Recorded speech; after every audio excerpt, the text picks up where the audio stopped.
देखी भी होगी या आपने अच्छे से समझी भी होगी। अब हम जो है डिजिटल क्लासेस की जानिब जब चल रहे हैं, तो इसमें हम कोशिश करेंगे कि ये जो तमाम तर चीज़ें हमने पढ़ी हैं, इनको सही से देखें और फिर प्रोब की जो पोजीशन है, उसको भी हम समझते हैं। चलिए जी, आइए अब हम इस चीज़ को समझेंगे इंशाल्लाह।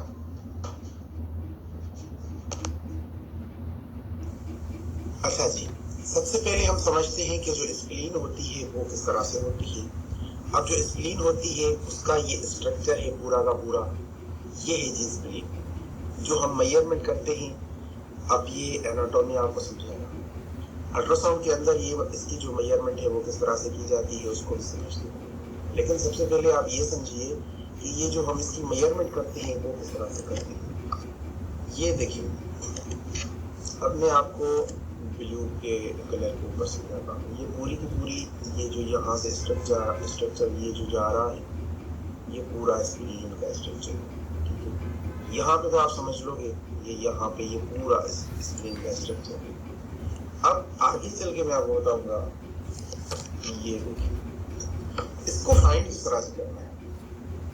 इसको फाइंड करना बहुत जरूरी है, क्योंकि ये अगर फाइंड हम नहीं कर पाएंगे तो फिर हम इनकी पैथोलॉजी, हमें इसके अंदर जो इश्यूज होते हैं वो किस तरह से होते हैं। लिहाजा इसकी जो फाइंडिंग है उसको समझना बहुत जरूरी है। अब इसकी प्रोब की पोजिशनिंग देखें, ये नाफ है, ये वाला नाफ है जी। ठीक है, अब इसका ये नाफ है, तो अब इसका ये जो हमने प्रोब को जहां पे रखा है, ये है इसका प्रोब पोजिशनिंग।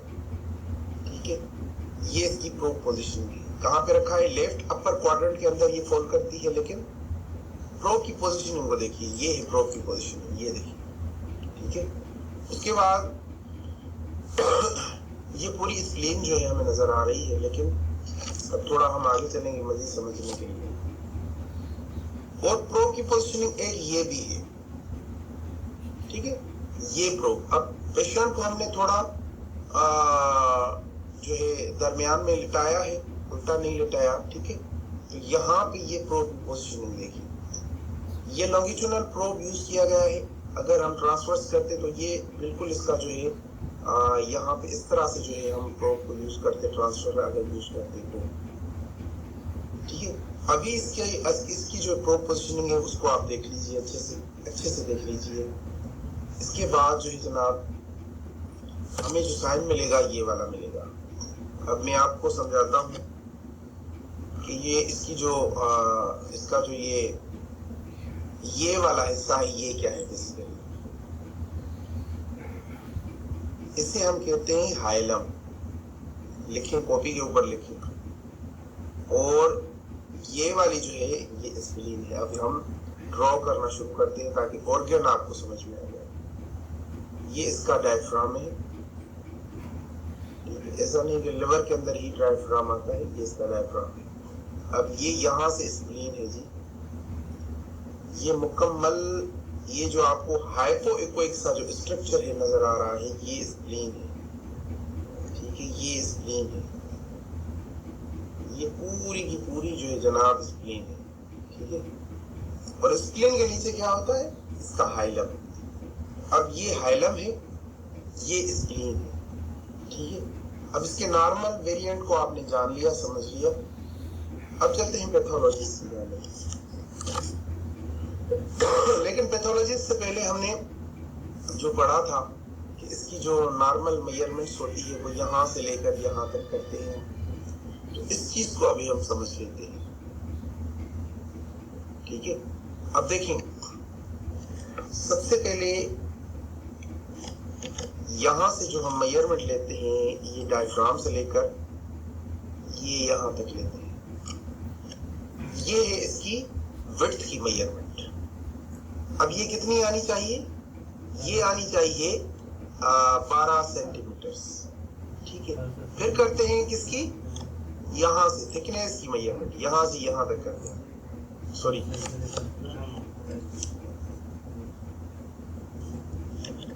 फिर इसकी जो है थिकनेस की मेजरमेंट करते हैं, यहां से लेकर फिर करते हैं यहां तक। ये टोटल इसकी जो है थिकनेस है। अब ये कितनी आनी चाहिए? ये आनी चाहिए जी 7 सेंटीमीटर मिनिमम। इससे बढ़ गई तो ये फिर इसकी साइज जो है इंक्रीज हो चुकी है। समझ लिया आपने बात? ठीक है, इसकी जो मेजरमेंट है, अब लॉन्गिट्यूडनल यहां से यहां तक करते हैं, यहां से करते हैं यहां तक, और इसकी जो थिकनेस की मेजरमेंट है, विड्थ की ये हमने ली। अब इसकी जो है थिकनेस की मेजरमेंट यहां से, ये बीच से लेते हैं, हाइलम से लेते हैं, ठीक है, यहां तक लेते हैं। फिर इसकी जो मेजरमेंट है वो 7 सेंटीमीटर आना चाहिए। अब इसके अंदर स्प्लीनिक जो मास होता है वो किस तरह से होता है, इसको समझ लेते हैं। स्प्लीनिक जो मास होता है वो ये है, इसका स्ट्रक्चर ये बिल्कुल हाइपोइकोइक है, और स्प्लीन भी हाइपोइकोइक है, लेकिन इससे ये थोड़ा डार्क है। ये हाइपोइकोइक कलर है, ये भी हाइपोइकोइक है, लेकिन जो स्प्लीन का कलर है वो आप देख सकते हैं, ये बिल्कुल चेंज है, बिल्कुल चेंज, इसका कलर बिल्कुल चेंज है, बिल्कुल चेंज। दिस इज बेसिकली, इस तरह का कोई स्ट्रक्चर मिले तो ये मास होगा। आगे चलते हैं। अब स्प्लीन के अंदर सिस्ट किस तरह से बनते हैं, ये है सिस्ट जी, ये सिस्ट है।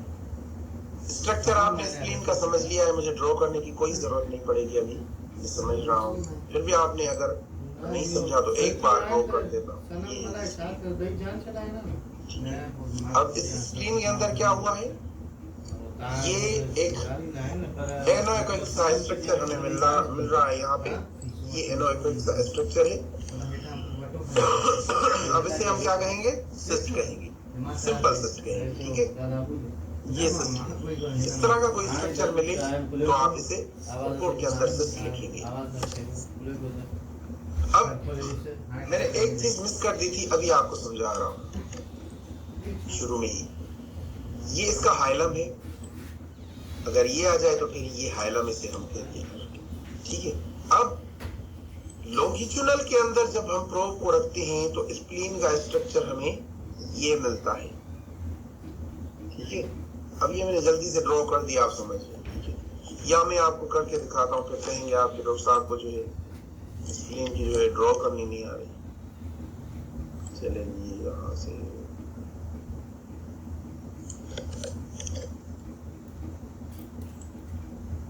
ये है जी स्प्लीन, ठीक है।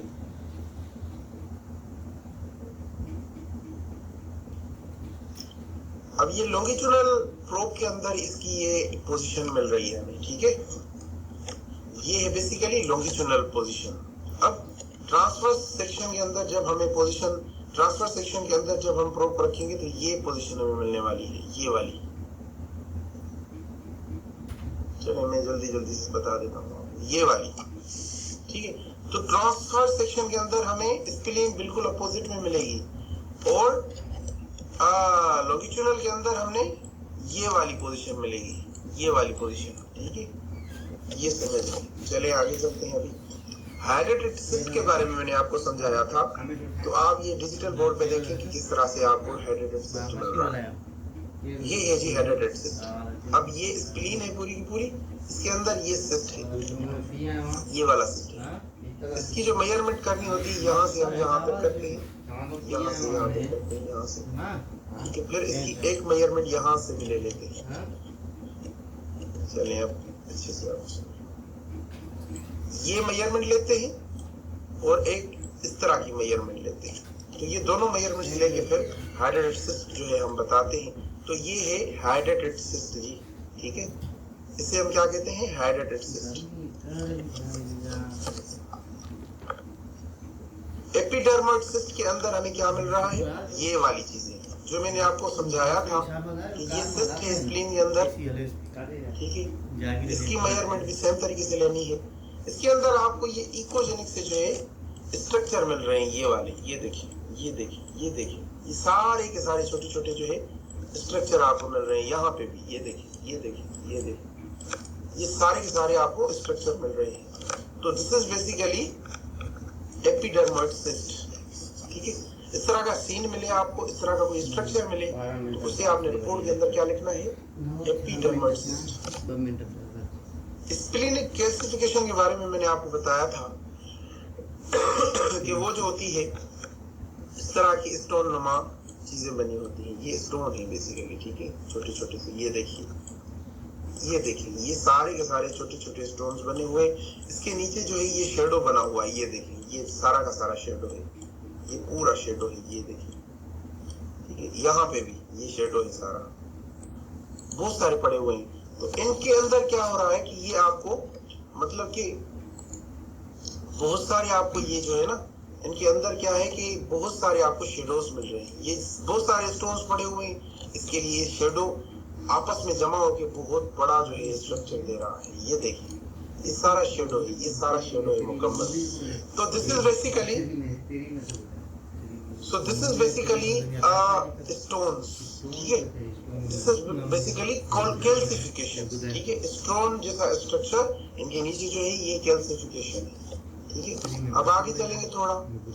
जैसे मैंने आपको समझाया था कि जो नॉर्मल वेरिएंट्स हैं किडनी का, वो इस तरह से होता है नॉर्मल वेरिएंट। उसके अंदर ये इस तरह के जो आप ये रप्चर्स देख रहे हो, इसको हम कहते हैं पेरिटोनियल रप्चर्स। ये है पेरिटोनियल रप्चर्स। ये देखिए, पूरी किडनी के अंदर ये रप्चर्स बने हुए हैं, ये देखिए, ये बहुत सारे रप्चर्स बने हुए हैं इस किडनी के अंदर, ये देखिए, ये। तो अगर इस तरह का सीन मिले और नीचे हाइलम भी नजर ना आए, तो इसे आप क्या कहेंगे? पेरिटोनियल रप्चर, ठीक है। क्या कहेंगे? Peritoneal rupture, hemangioma with subcapsular and peritoneal rupture. तो आज की क्लास को अभी हम वाइंड अप करते हैं। एक और चीज आपको बता दूं, उसके बाद वाइंड अप करते हैं, ठीक है। अच्छा, लिम्फांजियोमा जो होते हैं, वो मैंने जैसे आपको पढ़ाया था कि ये इस तरह का जो है स्ट्रक्चर होगा, इस तरह का स्ट्रक्चर होगा। ये देखिए, ये इस तरह का स्ट्रक्चर है, यानी ये एक सिस्ट ही है, लेकिन इसके अंदर क्या है कि ये लेयर्स बनी हुई है। ये वाली जो है ना, ये लेयर्स बनी हुई है, ये देखिए, ये लेयर्स बनी हुई है। ये लेयर्स फिर जो है ये छोटे छोटे सिस्ट के अंदर एग्जिस्ट करता है। तो इसे हम क्या कहेंगे? This is basically lymphangioma. इस तरह का स्ट्रक्चर मिले, साइज बहुत बड़ी हो, तो आप उसे क्या कहेंगे? लिम्फांजियोमा। किडनी के अंदर ये एक खतरनाक बीमारी होती है। तो आज के लेक्चर को अभी हम वाइंड अप करने जा रहे हैं इंशाल्लाह।